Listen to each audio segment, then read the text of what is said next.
3000 4000 করে মেসেজ আসে। আমি সত্য দেখার সময় পাই না, যে কয়টা স্ক্রল করার সময় পাই ম্যাক্সিমাম সমস্যা। ভাই হস্তমৈথুনে অভ্যস্ত হয়ে পড়েছি, ছাড়তে পারি না, কি করবো?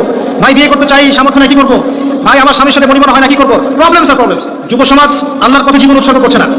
আমরা এখন ব্যস্ত আছি দুনিয়ার পিছনে, স্ট্যাটাস, বাড়ি গাড়ি, সম্পত্তি, মেয়ে, নারী, নেশা, মদ, এগুলো। প্রিয় ভাই, এই যৌবনকালে যে আপনি মারা যাবেন না কোনো গ্যারান্টি নাই। আমাদের বয়সী বহু ছেলে কবরে চলে গেছে। আজকের লেকচার শোনার পর অ্যাটলিস্ট তওবা করে ফিরে আসেন, আপনার গার্লফ্রেন্ডের সাথে সম্পর্ক ত্যাগ করেন। সম্পর্ক ছাড়ার সময় ফোন দিয়ে বলেন না যে আর কথা বলবো না তোমার সাথে, আজকেই শেষ, এখনই কেটে ফেলেন।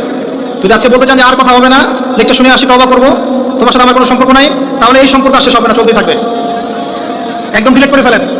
পড়াশোনা করেন, 5 ওয়াক্ত নামাজ পড়েন, আল্লাহর রাস্তায় সময় দেন, হালাল একটা রিজিকের সোর্স খোঁজার চেষ্টা করেন। রিজিকের সোর্স হয়ে গেলেই আপনি বিয়ে করে ফেলেন। বিয়ে করে ফেলেন, প্রাপ্তবয়স্ক হয়েছেন, বিয়ে করে ফেলেন। পিতা মাতাদের প্রতি রিকোয়েস্ট থাকবে, বিয়েটাকে সহজ করে দেন। আপনার সন্তানদেরকে জেনা থেকে বাঁচান, চোখের পাপ থেকে বাঁচান, মনের পাপ থেকে বাঁচান। আমার ফোনটা যদি আমি খুলি আপনাকে দেখাই, এখানে 3000 4000 করে মেসেজ আসে। আমি সত্য দেখার সময় পাই না, যে কয়টা স্ক্রল করার সময় পাই ম্যাক্সিমাম সমস্যা। ভাই হস্তমৈথুনে অভ্যস্ত হয়ে পড়েছি, ছাড়তে পারি না, কি করবো? ভাই বিয়ে করতে চাই, সামর্থ্য না, কি করবো? ভাই আমার স্বামীর সাথে পরিবার হয় না, কি করবো? প্রবলেমস আর প্রবলেমস। বেশিরভাগ প্রবলেমস নৈতিকতা সম্পৃক্ত, নৈতিকতার সাথে সম্পৃক্ত। যখন আপনি দিনের কাজে ব্যস্ত থাকবেন, দুনিয়ার বিষয়গুলো আপনার কাছে তুচ্ছ মনে হবে, তখন দেখবেন এইসব সমস্যা আপনার সাথে নাই।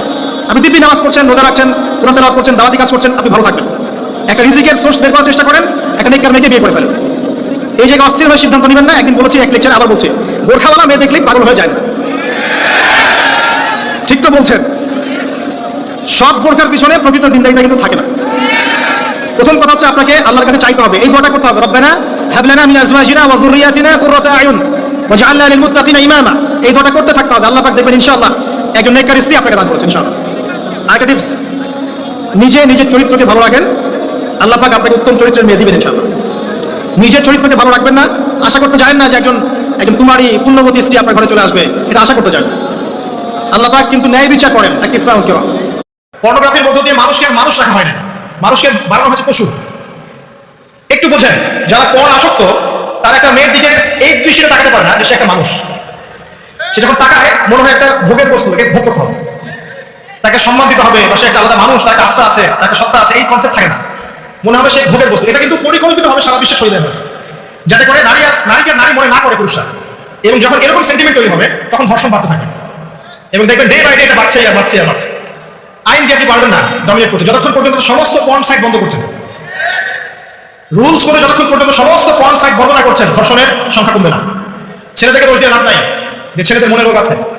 যখন একটা ছেলে, এখন তো মেয়েরা পর্ন দেখে, সবাই, ছেলে মেয়ে সবাই, এরা যখন রাতের বেলা প্রত্যেক রাতে এগুলো দেখতে থাকবে, ওর মাইন্ডসেটটা পরিবর্তন হয়ে যাবে।